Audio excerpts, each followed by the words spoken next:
Screen share हो जाए तो बताइएगा।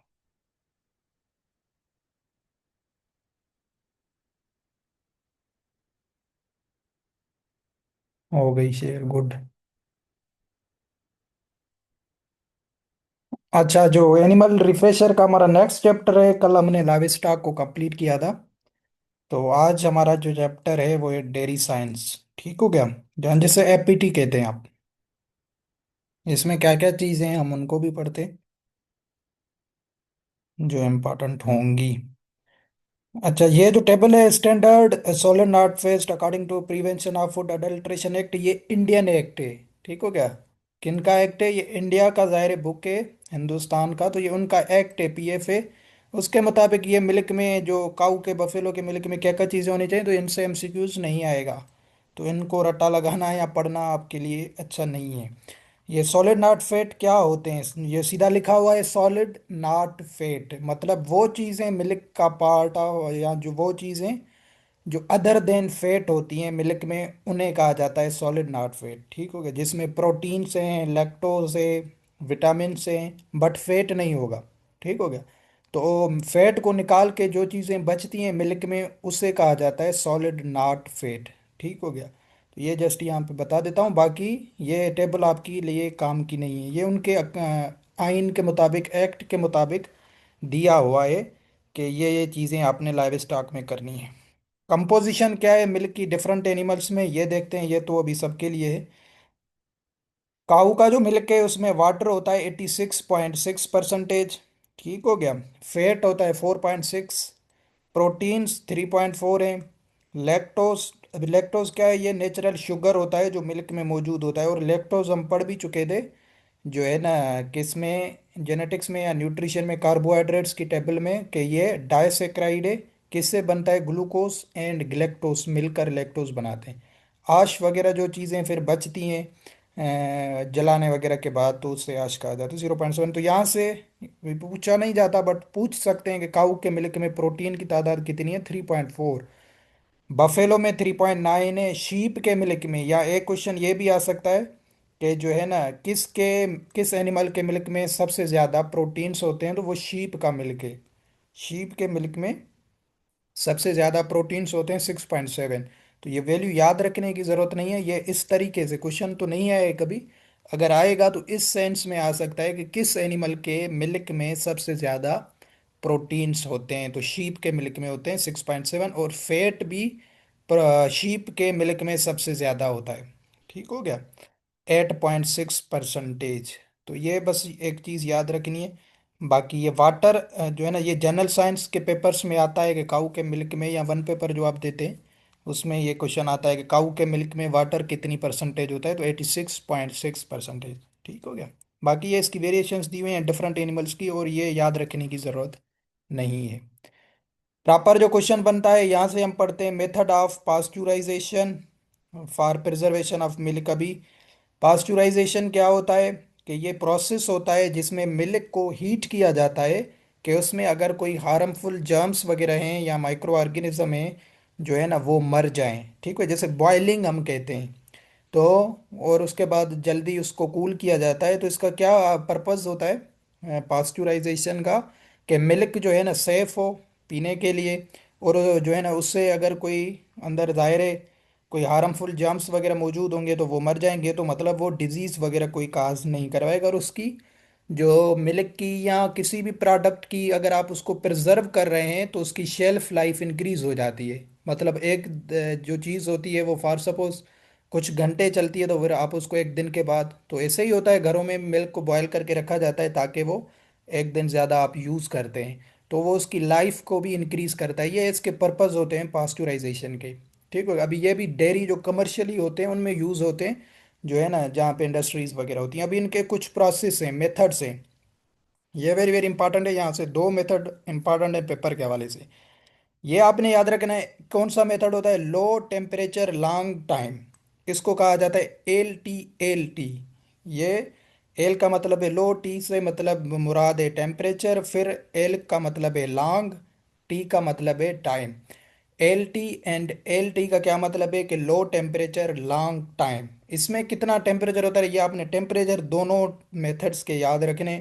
इसमें टेम्परेचर दिया जाता है 63 डिग्री सेल्सियस। कितने मिनटों के लिए? 30 मिनट्स के लिए। सही होगा।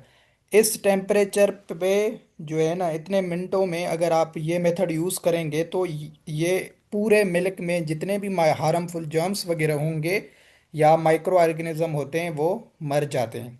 सही हो गया। ये इस मेथड की जो है ना प्रोटोकॉल है। लो टेम्परेचर ये आपने याद रखना है, या इस तरीके से भी याद रखें, लो टेम्परेचर लॉन्ग टाइम, मतलब टेम्परेचर आप कम देंगे और टाइम थोड़ा आप ज़्यादा देंगे। एक ये मेथड यूज़ होता है पास्चुराइजेशन में। दूसरा कौन सा मेथड यूज़ होता है जो वेरी वेरी इंपॉर्टेंट है पेपर के हवाले से? High temperature short time. ठीक हो गया। इसको कहा जाता है HTST। सही हो गया।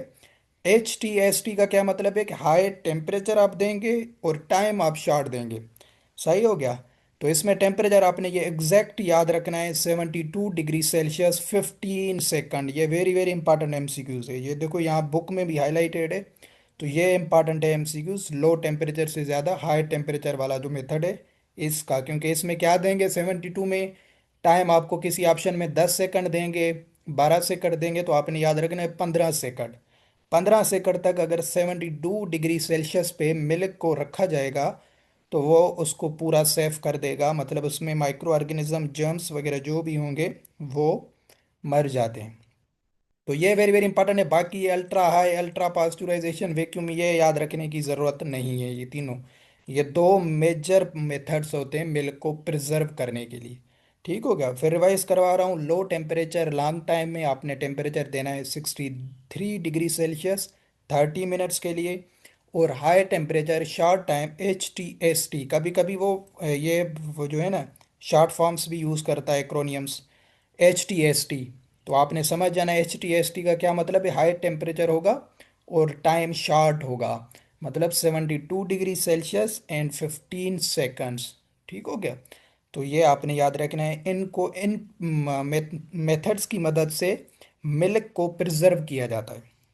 ठीक हो गया, ताकि उसकी शेल्फ लाइफ इंक्रीज हो और मिल्क सेफ हो। जाहिर है उसमें जितने भी जर्म्स वगैरह होंगे वो किल हो जाएंगे, तो वो मिल्क सेफ जो है ना कंसीडर किया जाएगा। अभी ये दूसरा एमसीक्यूज है, आप पूछ सकते हैं कि कौन सा मेथड पास्चुराइजेशन का मॉडर्न मेथड है? तो ये HTST। ठीक है। इसको मोस्टली कमर्शियली यूज़ किया जाता है इंडस्ट्रीज़ में, या जितनी भी डेयरी जो है ना इंडस्ट्रीज़ हैं, तो यह मेथड उनको प्रिजर्व करने के लिए यूज़ किया जाता है। HTST का क्या मतलब है? High temperature short time. सही हो गया। तो ये क्वेश्चन भी आ सकता है कि कौन सा जो है ना मेथड इनमें से बेस्ट मेथड है, या जो कमर्शियल लेवल पे यूज़ होता है डेयरी साइंस में, तो वो है HTST। दोनों ही अच्छे हैं, बट इन दोनों में से अच्छा कौन सा है, या बेस्ट मेथड कौन सा है, या मॉडर्न मेथड कौन सा है? तो वो है आपका HTST। ठीक हो गया, जिसमें 72 डिग्री सेल्सियस फॉर 15 सेकंड्स। ये आपने, अभी इसके एडवांटेजेस और डिसएडवांटेजेस भी हैं, ये सारे याद रखने की ज़रूरत नहीं। ये कितनी करता है, ये जस्ट याद रखने की चीज़ नहीं है, ये जस्ट समझ लें। 100% जितने भी उसमें बैक्टीरिया मौजूद होते हैं मिल्क में, ये HTST मेथड उनको किल कर देता है। ठीक है, उनको डिस्ट्रक्शन उनकी हो जाती है 100%। तो यहाँ पे कोई गुंजाइश नहीं है, इसलिए ये मॉडर्न मेथड है और अच्छा मेथड है।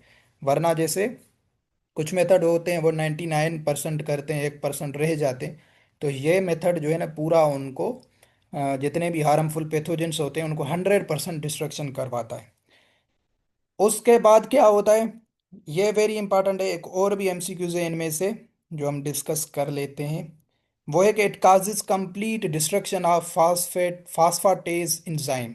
फास्फाटेज इंजाइम अभी क्या होता है, ये नेचुरली जो कच्चा मिल्क होता है, रॉ मिल्क जिसे कहा जाता है, उसमें ये एंजाइम नेचुरली मौजूद होता है, फास्फाटेज एंजाइम।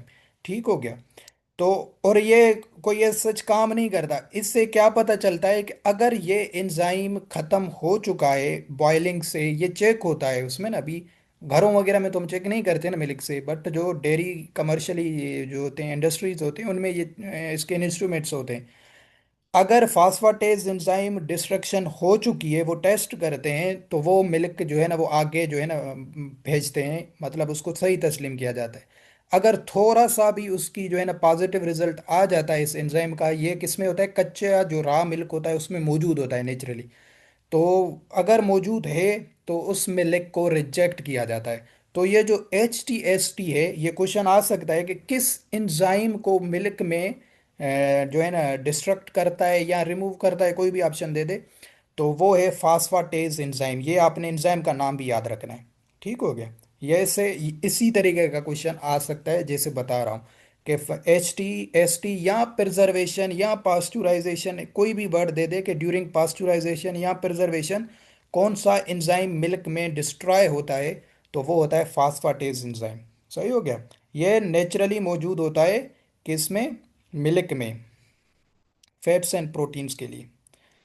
ये यहाँ से आपने ये चीज़ याद रखनी है, बाकी कोई चीज़ याद नहीं रखनी है। दूसरा, ये मेडिसिन में भी हम पढ़ेंगे। Index organism for pasteurization is Coxiella burnetii. ठीक हो गया। अभी ये कोक्सीला ब्रूनेटी क्या है, ये इसको क्यू फीवर कहा जाता है। मेडिसिन में ये इस तरीके से क्वेश्चन आता है कि क्यू फीवर कौन सी बीमारी को कहा जाता है। वो एक जो है ना, इसका नाम है कोक्सीला ब्रूनेटी। ये भी क्या है, बैक्टीरिया है। क्या होता है, ये बैक्टीरिया होता है। ये मोस्ट हीट रेजिस्टेंट बैक्टीरिया है कोक्सीला। सही होगा। ह्यूमंस में ये डिजीज करवाता है, क्यू फीवर उसे कहा जाता है। तो ये क्या है, अभी जब पास्चुराइजेशन की जाती है तो उसमें ये जो है ना, जो बैक्टीरिया है वो हो जाता है, किल हो जाता है। अगर ये भी रह गया तो वो पास्चुराइजेशन कही जाती है कि ये अच्छी हमने नहीं की है, या उसकी टेम्परेचर प्रोटोकॉल में या टाइम का हमने ध्यान नहीं दिया है। ठीक हो गया। तो ये भी आपका है डायरेक्ट एमसीक्यूज के इंडेक्स ऑर्गेनिज्म पास्चुराइजेशन में कौन सा है, वो है कॉक्सिला ब्रूनेटी। ठीक हो गया। क्योंकि ये मोस्ट हीट रेजिस्टेंट होता है, मतलब ये जितना भी आप जो है ना हीट वगैरह दें या बॉयल करें तो ये नहीं मरता है बैक्टीरिया। तो ये HTST से ज़ाहिर है हाई टेम्परेचर है वेरी, तो उससे फिर इसकी डेथ हो जाती है। ठीक हो गया। ये भी जो है ना, जो रॉ मिल्क वगैरह होता है वहाँ पे एयर कांटेक्ट से इससे, या इन्फेक्टेड एनिमल है तो उससे जो है ना ये ट्रांसमिट हो जाता है बैक्टीरिया, मिल्क में फिर आ जाता है। तो ये क्वेश्चन भी डायरेक्ट है कि इंडेक्स ऑर्गेनिज्म पास्चुराइजेशन में कौन सा होता है, कॉक्सिला ब्रूनेटी। अगर एंजाइम पूछा जाए तो वह फास्फाटेज एंजाइम। ये दो चीज़ें आपने जहन में बिठानी। ये फास्फाटेज टेस्ट की जाती है पास्चुराइज्ड मिल्क की, is negative, hence phosphatase test is use to detect inadequacy of pasteurization. ये मैंने ऑलरेडी बता दिया आपको कि ये टेस्ट की जाती है पास्चुराइजेशन को जो है ना के दौरान, कि ये ठीक हुई है या नहीं हुई है। मतलब अगर हमने ये टेम्परेचर जो पास्चुराइजेशन में हमने पढ़े और टाइम सही मैनेज किया तो ये चीज़ें हमें नज़र नेगेटिव नज़र आएंगी। अगर कोई भी थोड़ी बहुत गुंजाइश हो गई, आगे पीछे हो गया, तो ये जो है ना, हमें ये चीज़ें ज़रूर मिलेंगी। मतलब फास्फाटेस्ट एंजाइम जो है वो डिस्ट्रॉय नहीं होगा, और ये बैक्टीरिया भी हमें मिल्क में नज़र आएगा। ठीक हो गया। तो पास्चुराइजेशन सही होती है तो ये दोनों किल हो जाते हैं, एंजाइम भी डिस्ट्रॉय हो जाता है और ये बैक्टीरिया भी ख़त्म हो जाता है। उसके बाद कुछ क्वालिटी ऑफ टेस्ट, मिल्क को टेस्ट चेक करने के लिए कुछ टेस्ट की जाती हैं। यहाँ से कुछ एक दो बता रहा हूँ, बाकी सारी चीज़ें टेस्टें इंपॉर्टेंट नहीं है पेपर के हवाले से। कभी आया नहीं है इनसे भी क्वेश्चन, बट पॉसिबिलिटी है, कुछ इंपॉर्टेंट है। आर्गेनोलेप्टिक टेस्ट ये की जाती है। ये क्यों की जाती है, ये मिल्क का कलर, फ्लेवर एंड टेस्ट देखने के लिए ये टेस्ट की जाती है। तो ये भी एमसीक्यूज है एक किस्म का, कि मिल्क के कलर को किस तरीके से, या उसके फ्लेवर को, या उसकी टेस्ट को किस टेस्ट के मुताबिक या किस टेस्ट से चेक किया जाता है, तो वो आर्गेनोलेप्टिक टेस्ट। ठीक हो गया। आर्गेनोलेप्टिक टेस्ट ये आपने याद रखना है। उसके बाद हेंसा टेस्ट क्या है, हेंसा टेस्ट की जाती है mixing of cow and buffalo milk.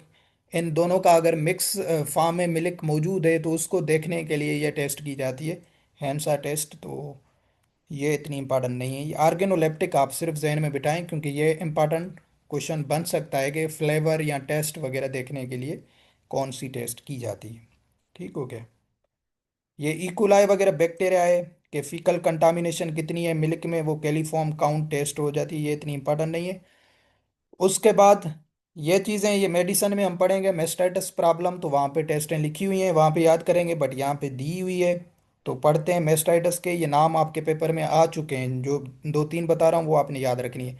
California mastitis test, CMT। ठीक हो गया। कैलिफोर्निया मेस्टाइटिस टेस्ट ये मेस्टाइटिस के लिए की जाती है।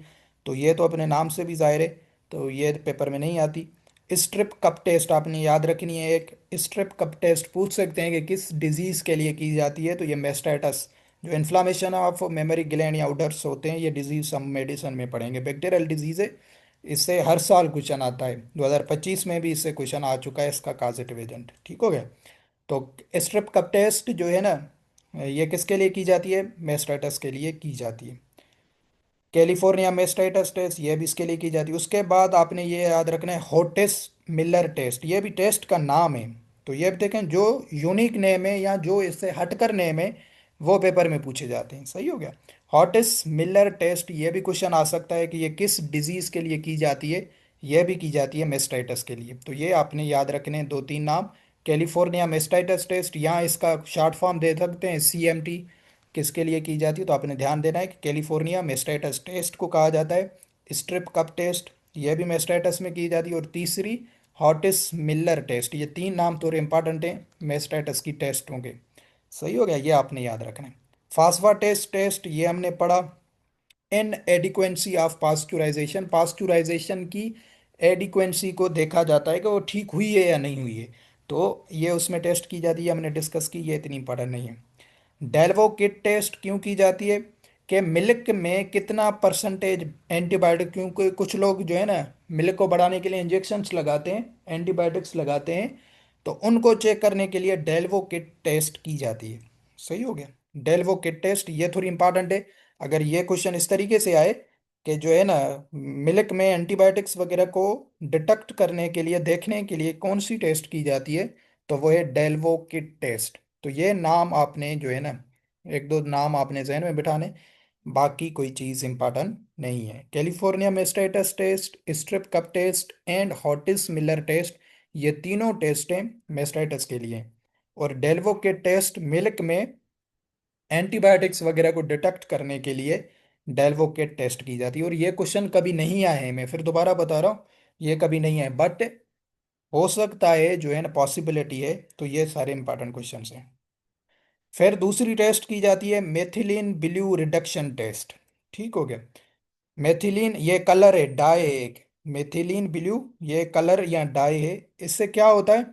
इसमें मिल्क की जो है ना फ्रेशनेस देखी जाती है, क्वालिटी चेक की जाती है, बैक्टीरियल एक्टिविटीज को मेजर करके। ठीक हो गया। इसका प्रिंसिपल्स बताता हूँ कि बैक्टीरियल कंटामिनेशन कितनी है मिल्क में। तो उसके लिए जो टेस्ट की जाती है मेथिलीन ब्लू रिडक्शन टेस्ट की जाती है। ये कलर होता है, एक डाई होता है। ये क्या किया जाता है, मिल्क में वो कलर डाला जाता है, मेथिलीन ब्लू। सही हो गया। अगर वो कलर जल्दी जो है ना लॉस हो गया या मिल्क में जज़ब हो गया जल्दी, तो जो है ना उसमें जाहिर है कि क्या होता है, मोर बैक्टीरिया होते हैं।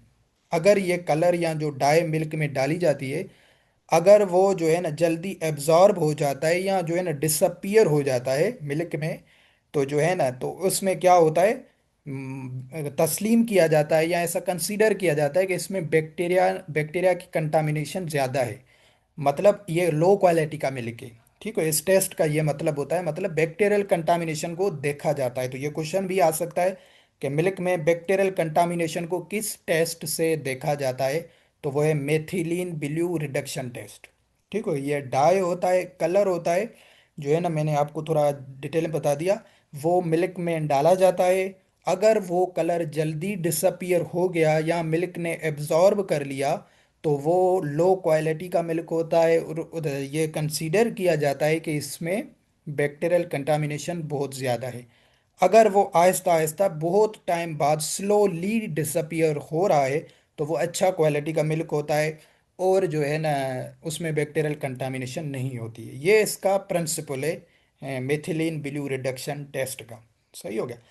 तो क्या टाइम है हमने पढ़ा, अगर ज़्यादा टाइम लेगी कलर डिसअपियर करने में तो वो वेरी गुड होगी, ये मैंने आपको बता दिया इसका। ठीक हो गया। 3 से 4 घंटे लेगी तो वो भी गुड होता है मिल्क। 1 से 2 आवर्स लेगी तो वो फेयर है, पुअर है, वो फेयर है सॉरी। और सिर्फ आधा घंटा या उससे भी कम में जल्दी वो कलर अगर डिसअपियर हो जाएगा या एब्जॉर्ब हो जाएगा, तो वो मिल्क खराब तस्लीम किया जाता है। ठीक है, ये प्रिंसिपल मैंने आपको ओवरऑली भी बता दिए। तो ज़्यादा अगर टाइम लेगा डिसअपियर होने में, तो वो जो चीज़ क्या होती है, वो मिल्क जो है वो अच्छी क्वालिटी का होता है और उसमें बैक्टीरियल कंटामिनेशन ज़ीरो होती है। ठीक होगा, मतलब 5 आवर्स या उससे भी ज़्यादा अगर टाइम ले रहा है कलर एब्जॉर्ब होने में, तो वो बैक्टीरियल कंटामिनेशन उस मिल्क में मौजूद नहीं है। ये इसके प्रिंसिपल्स हैं, ये खुद टाइम दिया हुआ है। तो बस आपने ये कंसेप्ट याद रखना है कि अगर टाइम ज़्यादा लगेगा तो उसमें बैक्टीरियल कंटामिनेशन नहीं होगी और अच्छी क्वालिटी का मिल्क है। सही हो गया, ये आपने याद रखना है। ये वही चीज़ें, काऊ में 86 पॉइंट समथिंग पड़ा था, तो राउंड अप में 87% वाटर दिया हुआ है काऊ के मिल्क में, और 13% टोटल सॉलिड्स होते हैं। ठीक हो गया। टोटल सॉलिड्स में ये फैट जो है ना, प्रोटीन्स वगैरह ये सारे आ गए, तो इन सब को मिला के 13%, वहाँ पे तो अलग अलग वैल्यूज लिखे हुए थे कि फैट इतना है, प्रोटीन इतना है, इन सब को मिला के ये बनते हैं 13%। 80% वाटर होता है काऊ के मिल्क में, तो ये चीज़ें याद रखने की ज़रूरत नहीं है। यहाँ पे आपने गौर करना है, काऊ के मिल्क में कितना होता है, 3% casein, while buffalo milk contains 4.3% casein. अभी कैसीन क्या होता है? कैसीन मिल्क का मेन प्रोटीन होता है। क्या होता है? मिल्क में जो प्रोटीन होते हैं उनका मेन प्रोटीन ये कैसीन होता है। ये क्वेश्चन वेरी वेरी इंपॉर्टेंट है कि काऊ के मिल्क में, या ऐसे भी पूछ सकते हैं कि मिल्क में सबसे ज़्यादा कौन सा प्रोटीन पाया जाता है, तो वो उसका नाम है कैसीन प्रोटीन। ये कंट्रीब्यूट करता है 80% ऑफ टोटल मिल्क प्रोटीन। ठीक हो गया। तो जितना भी मिल्क का प्रोटीन है उनका 80% ये प्रोटीन होता है, और ये वेरी जो है ना फेवरेबल है कैसीन प्रोटीन। ये आपने नाम याद रखना है। ये दोनों तरीकों से क्वेश्चन पूछ सकता है कि मिल्क में सबसे ज़्यादा कौन सा प्रोटीन होता है, या पूछ सकता है कि काऊ के मिल्क में सबसे ज़्यादा कौन सा प्रोटीन होता है, तो आपने याद रखना है केसीन प्रोटीन। ठीक हो गया। काऊ में ये 3% होता है और 4.3 बफेलो में होता है। ये वाइट कलर का होता है, दही वगैरह इससे बनती है। ठीक हो क्या। उसके बाद ये मिल्किंग मेथड हमने ऑलरेडी डिस्कस किए हुए हैं, हैंड मिल्किंग और मशीन मिल्किंग, ये सारी चीज़ें हमने पढ़ी हुई थी। The cow should be milk milk from the left side. अभी ये लेफ्ट साइड होता है या राइट साइड होता है, जहाँ से भी उठाओ थ्योरेटिकल हवाले से आपने याद रखना है। अगर ये क्वेश्चन आ जाता है कि काऊ का मिल्क किस साइड से लिया जाता है, तो आपने याद रखना है left side, academic point of view से। सही है, प्रैक्टिकली नहीं सोचना है। ये आपने याद रखना है, बुक में अगर लेफ्ट साइड लिखा है, अगर क्वेश्चन आ गया तो आपने भी लेफ्ट साइड करना है। सही हो गया। अगर क्वेश्चन आ जाए तो कि काऊ का मिल्क किस साइड से लिया जाता है, तो लेफ्ट साइड। ठीक हो गया। तो ये आपने याद रखना है। उसके बाद ये मशीन मिल्किंग, ये तो आपको पहले भी बताया था। इसमें क्या होता है कि एनिमल से मिल्क एक्सट्रैक्ट किया जाता है किसी मिल्किंग मशीन के थ्रू। ठीक हो गया। मतलब ऊपर हमने एक मेथड्स पढ़े थे ना, हैंड मिल्किंग, ये कल वाली क्लास में भी या उससे परसों बताया था।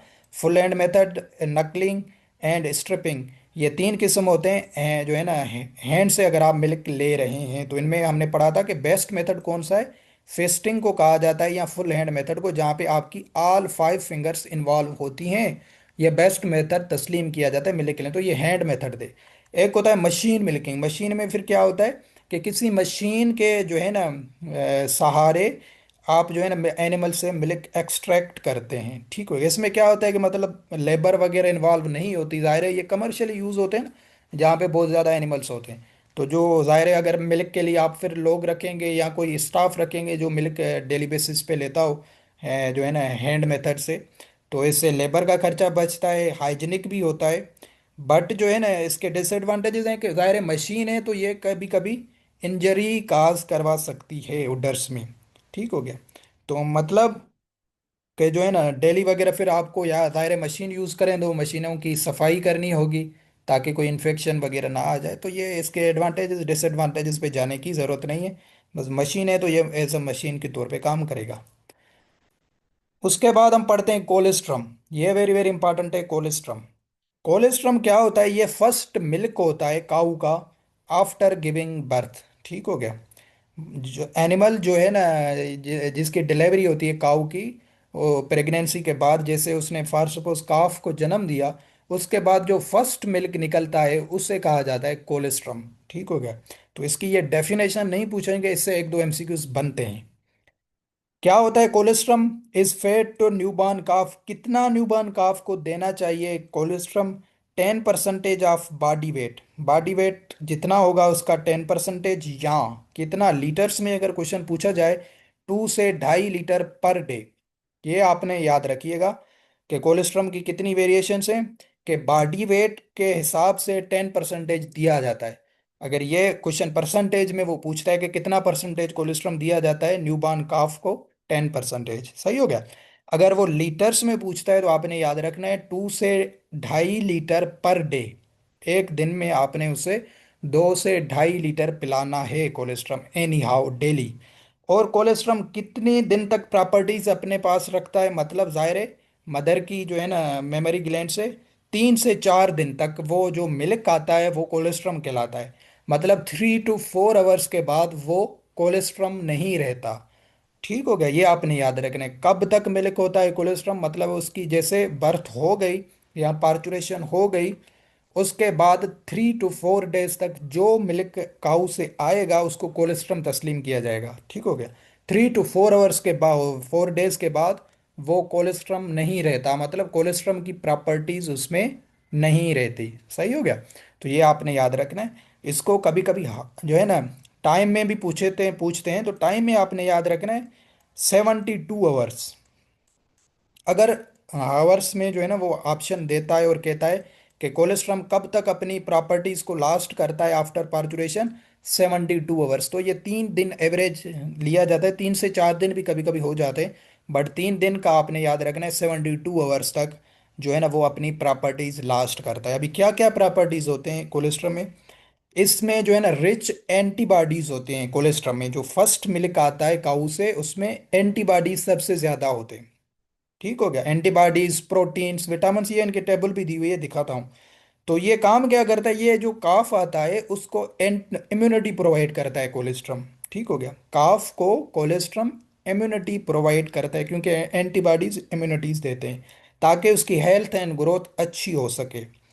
और उसके साथ साथ अगर उसके हार्ड वगैरह फीसिस होते हैं तो उसको भी वो सॉफ्ट कर देता है, लग्जेटिव की तौर पे भी ये काम करता है। तो ये चीज़ें होती हैं। उसके बाद ये क्या चीज लिखी हुई है कि placental transfer of antibodies doesn't occur in ruminants. Ruminants word use किया हुआ है तो आपने यहाँ पे फिर दोबारा मैं वही रिपीट कर रहा हूँ चीज जो आपको पहले भी बताइए। जो है ना कैटल, काऊ, बफेलो, शीप, गोट। ठीक है। रूमिनेंट्स का वर्ड है तो आपने ये 4 नाम से इनमें बिठाने। पेपर में वो कभी शीप भी दे देता है कभी गोट भी दे देता है, बात एक ही होगी सबकी। So there neonates depends upon cholesterol is the source of antibodies. अभी इसका क्या मतलब है कि जो र्यूमिनेट्स होते हैं काऊ, शीप, गोट, उनमें जो एंटीबॉडीज हैं या इम्यूनिटी है वो पास नहीं होती मदर से फीटस ड्यूरिंग या थ्रो प्लेसेंटा जो होती है उससे एंटीबॉडीज काफ में पास नहीं होती, या जो उनका फीटस है या यंग वन है जो उनके एब्डोमेन में है उस पे एंटीबॉडीज पास नहीं होती। वरना प्लेसेंटा काम करता है ना मदर टू फीटस, जो चीज़ें एनर्जी वगैरह होता है, पानी होता है, फूड होता है, प्लेसेंटा के थ्रू फीटस तक जाता है, बट एंटीबॉडीज नहीं जाती रूमिनेट्स में। तो इसलिए उनके लिए उनको चाहिए होता है कि जो फर्स्ट मिल्क निकलता है जिसे कोलेस्ट्रम कहा जाता है वो काफ्स को एनी हाउ पिलाना चाहिए।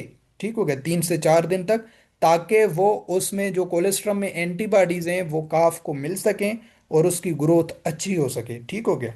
तो ये क्या करता है, एंटीबॉडीज जो है ना काफ को देता है, ये आपने याद रखना है। Colostrum provides passive immunity to the calf. ये वेरी वेरी इंपॉर्टेंट एमसीक्यूज है।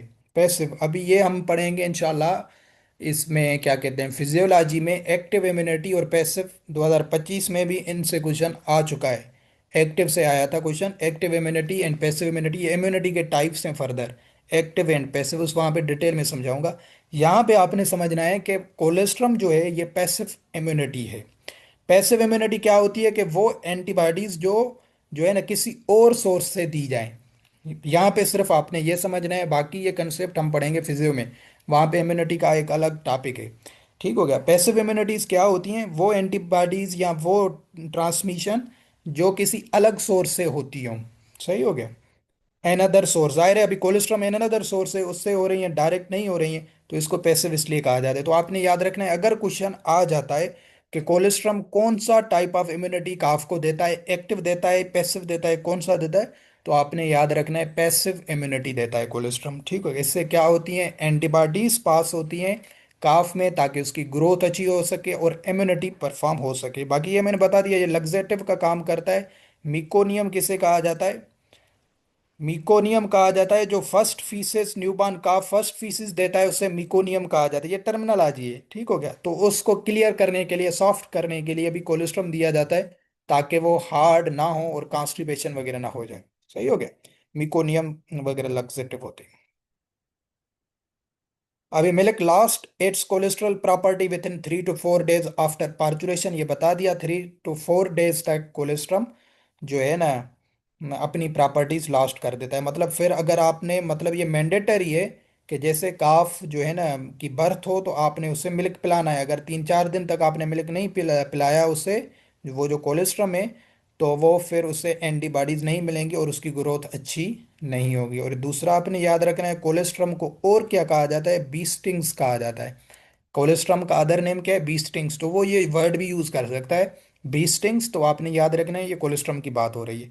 ये फर्स्ट मिल्क होता है काऊ का। ठीक हो गया, ये सारी डिटेल मैंने आपको बता दी। ये अभी आप देखें, ये कोलेस्ट्रम है 76 वाटर, याद रखने की जरूरत नहीं है। होल जो हमने पढ़ा उसमें 86 87% वाटर होता है। प्रोटीन्स देखें, नॉर्मल मिल्क में होते हैं 3.2। ठीक हो गया। तो कोलेस्ट्रम के मिल्क में आप प्रोटीन देखें 14.3 होता है, मतलब प्रोटीन ज़्यादा होते हैं इसलिए पिलाया जाता है। फैट नॉर्मल में है 4, इसमें होता है 6। ठीक हो गया। लैक्टोस जो होता है शुगर, 5 होता है नॉर्मल मिल्क में, यहाँ पे होता है 2.7, ताकि कम मिले उससे शुगर। ठीक हो गया। तो ये इसकी प्रॉपर्टीज हैं, ये याद रखने की ज़रूरत नहीं है। उसके बाद ये कुछ केमिकल प्रॉपर्टीज हैं मिल्क की। ये वेरी वेरी इंपॉर्टेंट क्वेश्चन है कि स्पेसिफिक ग्रेविटी को किस से मालूम किया जाता है मिल्क को? ठीक हो गया। स्पेसिफिक ग्रेविटी ऑफ मिल्क मालूम की जाती है लेक्टोमीटर से, ये आपने याद रखना है। लेक्टोमीटर से स्पेसिफिक ग्रेविटी को मालूम किया जाता है।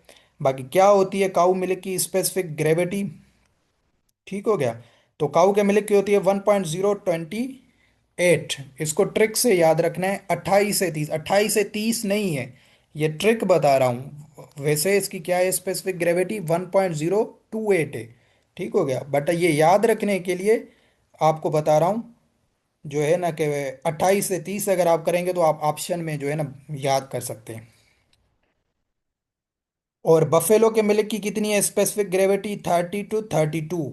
ठीक हो गया। फिर दोबारा कह रहा हूँ कि 30 नहीं है, 1.030 है। सही हो गया।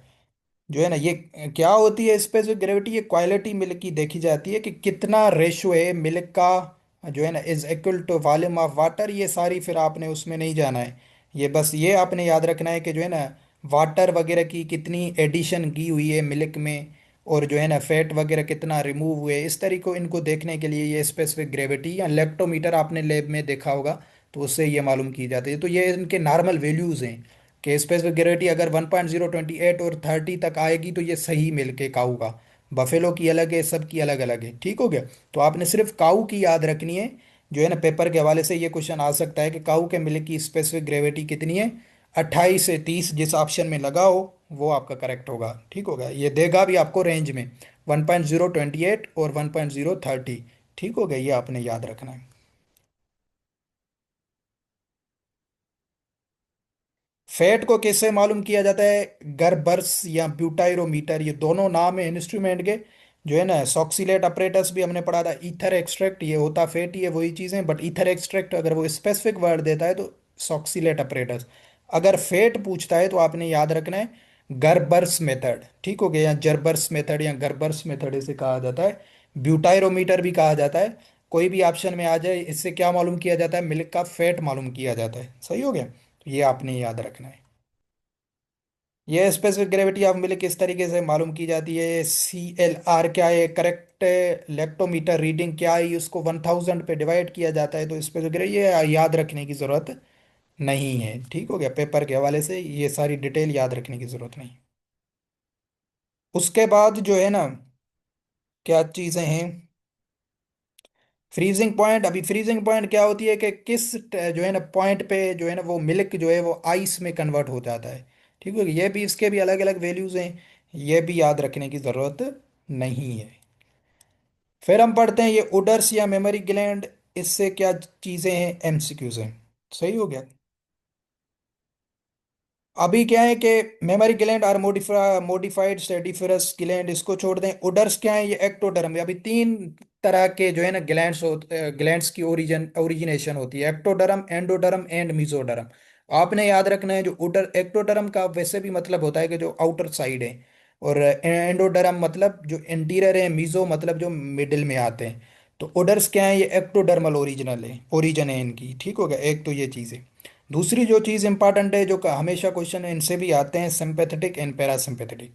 Memory glands are innervated with only sympathetic fibres, parasympathetic fibre are absent in udders. अभी इनको समझते हैं, ताकि आपको ये चीज़ें आ जाएं समझ, कि क्या इनमें कौन से फाइबर्स या कौन से नर्व्स मौजूद होते हैं, मेमोरी ग्लैंड में होते हैं सिंपैथेटिक। पहला तो आपने ये चीज़ याद रखनी है, पैरासिम्पैथेटिक याद नहीं रखना है। सिंपैथेटिक एंड पैरासिम्पैथेटिक का क्या मतलब होता है, कि जो है ना, सिंपैथेटिक वो होते हैं जो ब्लड फ्लो जो हो रहा है अंदर उनको कंट्रोल करते हैं, मसल्स को, और मिल्क जो इजेक्ट हो रहा है, सीक्रेट हो रहा है, उनके जो है ना रिफ्लेक्शंस को कंट्रोल करते हैं सिंपैथेटिक फाइबर्स।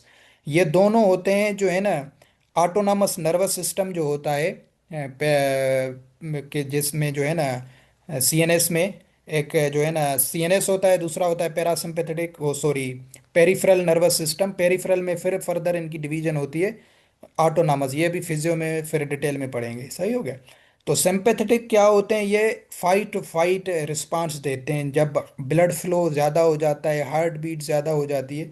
स्मूथ मसल्स उडर्स में जो मौजूद होते हैं उनको कंट्रोल करने के लिए, डाइजेशन वगैरह को रोकने के लिए या रिड्यूस करने के लिए, तब ये सिंपैथेटिक। और पैरासिम्पैथेटिक भी उन रेस्ट एंड डाइजेस्ट के लिए होते हैं, हार्ट रेट को स्लो कर लेते हैं, और जो है ना ये मिल्क को प्रोमोट करते हैं, और उनकी सीक्रेशन नहीं करवाते। तो ये थोड़ी डिटेल आपको फिजियो में समझ आएगी, वहाँ पे एग्जांपल्स दिए हुए हैं। बट यहाँ पे जस्ट आपने याद रखना है, अगर क्वेश्चन आ जाता है कि मेमोरी ग्लैंड्स में पैरासिम्पेथेटिक फाइबर्स हैं या सिंपैथेटिक फाइबर्स हैं, तो आपने याद रखना है सिंपैथेटिक फाइबर्स होते हैं। ठीक हो गया, कि वो क्या करते हैं, ब्लड फ्लो वगैरह को